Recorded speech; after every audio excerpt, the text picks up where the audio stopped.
সুস্বাগতম সকলকে। আজকের এই ভিডিওতে আমরা মূলত আলোচনা করব যারা ক্যালকাটা ইউনিভার্সিটিতে সিইউ এবং নন সিইউ উভয়ই পিজি বা এমএ অ্যাডমিশন নিতে চাইছো বা অ্যাডমিশন নেবে, তাদের জন্য কিভাবে প্রভিশনাল লিস্ট দেখে বা প্রভিশনাল মেরিট লিস্ট দেখে কিভাবে আমরা ফাইনাল মেরিট লিস্টে সুযোগ পাবো কিনা সেই বিষয়টি কিভাবে আমরা জানতে পারবো, কিংবা নিজের নম্বর ক্যালকুলেশনের ভিত্তিতে আমি কোন পজিশনে রয়েছি সেটি আমরা কিভাবে জানতে পারবো, সেই বিষয় নিয়ে আমরা মূলত এই পর্বে আলোচনা করব। মূলত আমরা দেখেছি বারবার প্রভিশনাল শিডিউলের পরিবর্তন হয়েছে। এই মুহূর্তে লাস্ট শিডিউল অনুযায়ী আমরা জানতে পারছি 23 তারিখে, সেপ্টেম্বরের 23 তারিখে একটি প্রভিশনাল মেরিট লিস্ট প্রকাশ করা হবে এবং যারা নন সিইউ তাদের এখনো পর্যন্ত ডেট জানানো হয়নি, তবে সেপ্টেম্বরের লাস্ট উইক বা শেষ সপ্তাহে এন্ট্রান্স পরীক্ষা হবে। তো 25 তারিখে ফাইনাল মেরিট লিস্ট প্রকাশ হবে, কিন্তু তার আগে যে প্রভিশনাল মেরিট লিস্ট প্রকাশ হবে 23 তারিখে, কিংবা ড্রাফট লিস্ট দেখে আমরা কিভাবে অনুমান করতে পারবো যে আমরা ফাইনাল মেরিট লিস্টে চান্স পেতে পারি কিনা, অর্থাৎ টোটাল নম্বর কিভাবে ক্যালকুলেশন হয় সেই বিষয়টি আমরা আজকে এই পর্বে দেখে নেব। মূলত সিইউ এবং নন সিইউ যে বিষয়টি রয়েছে, সেখানে যারা সিইউ থেকে গ্রাজুয়েশন করেছে তাদের জন্য 80% সিট সংরক্ষিত, অর্থাৎ 100টি সিটের মধ্য থেকে 80টি সিট সিইউ এর ছেলে মেয়েদের জন্য, এবং যারা অন্য ইউনিভার্সিটিতে আসবে পিজি বা এমএ করার জন্য তাদের জন্য 20% সিট সংরক্ষণ, অর্থাৎ মোট 100টি সিট, সেই 100টি সিটের মধ্য থেকে 80টি সিট ক্যালকাটা ইউনিভার্সিটির ছেলে মেয়েদের জন্য, এবং যারা অন্য ইউনিভার্সিটি থেকে আসবে তাদের জন্য 20% সিট সংরক্ষণ, অর্থাৎ 100টি সিটের মধ্যে 20টি অন্য ইউনিভার্সিটির ছেলে মেয়েদের জন্য। মোট যে 100টি সিট, সেই 100টি সিটের মধ্যে 80-20 সিইউ নন সিইউ এভাবে বিভাজিত হওয়ার পরে আবার এই 80টি সিটের মধ্যেও কিন্তু কাস্ট ক্যাটাগরি রয়েছে, 20% সিটের মধ্যেও কাস্ট ক্যাটাগরি রয়েছে। এবং এই কাস্ট ক্যাটাগরির মধ্যে আমরা দেখেছি এখানে উল্লেখ করা রয়েছে ইউনিভার্সিটির গাইডলাইনে এসসিদের সংরক্ষণ 22%, এসটিদের 6%, ওবিসি এ 10%, ওবিসি বি 7%, অর্থাৎ সব মিলিয়ে কাস্ট ক্যাটাগরির জন্য সংরক্ষণ 45%।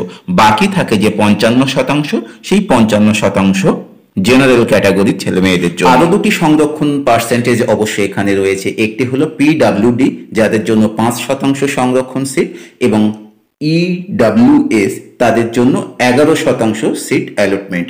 কিন্তু এই দুটি বিষয়ে সাধারণত ছাত্রছাত্রীর সংখ্যা খুবই কম, সেই জন্য এগুলোকে পার্সেন্টেজের মধ্যে আমি আনিনি।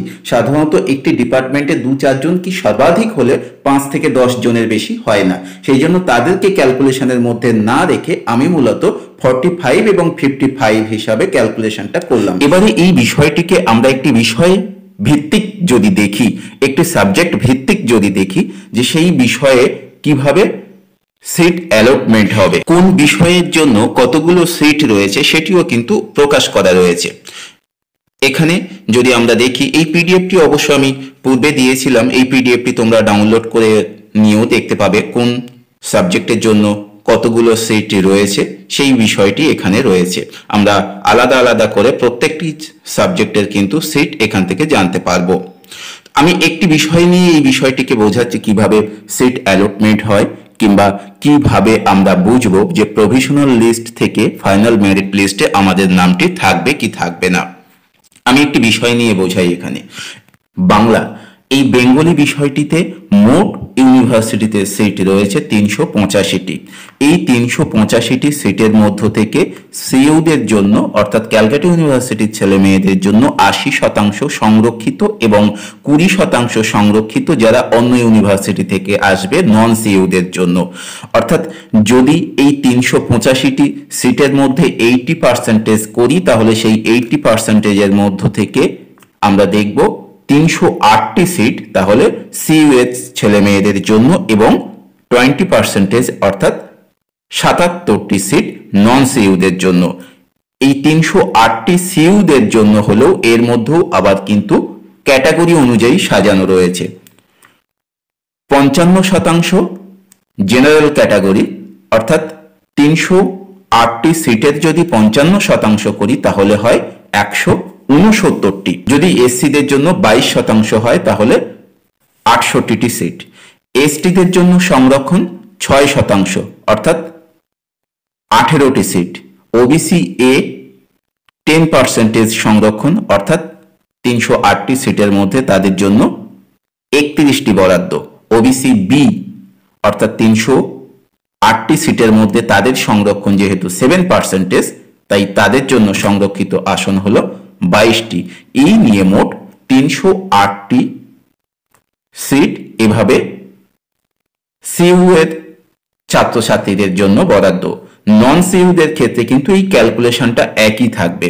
আমি যদি অন্য সাবজেক্টের ক্ষেত্রে যাই, অন্য সাবজেক্টের ক্ষেত্রেও কিন্তু ক্যালকুলেশন একই, অর্থাৎ আমরা প্রভিশনাল লিস্ট থেকে এই ক্যালকুলেশন অনুযায়ী কিন্তু আমরা ধারণা করতে পারবো যে আমার নামটি ফাইনাল মেরিট লিস্টে থাকবে কি থাকবে না। যখন প্রভিশনাল লিস্ট বের হবে তখন আরো নির্দিষ্ট করে বিষয়টি বলা যায় যে কাট অফ মার্কস কত আসতে পারে, কিন্তু এই মুহূর্তে যেহেতু প্রভিশনাল লিস্ট নেই সেই জন্য কাট অফ মার্কস নির্দিষ্টভাবে বলা সম্ভব নয়। তবে প্রভিশনাল লিস্ট দেওয়ার পরে কিন্তু ক্যালকুলেশন করলে তোমরা নিজেরাই জানতে পারবে। প্রথম থেকে আমাকে দেখতে হবে আমার র্যাঙ্ক কোথায় রয়েছে, সেই অনুযায়ী আমরা ধারণা করতে পারবো। যদি কেউ ক্যাটাগরি অনুযায়ী ক্যালকুলেশন করে এসে দেখতে হবে যে তার নামটি সেই মেরিটের মধ্যে আসছে কিনা। এভাবে কিন্তু ক্যালকুলেশন তোমরা নিজেরাই করতে পারবে। এই ছিল আজকের নম্বর বিভাজন সংক্রান্ত একটি ক্যালকুলেশন বিষয়ক ভিডিও। পরবর্তীতে আমরা নতুন যদি কোনো আপডেট আসে অবশ্যই তা জানিয়ে দেব। আজকের আলোচনা এখানেই সমাপ্ত করলাম। ধন্যবাদ সকলকে।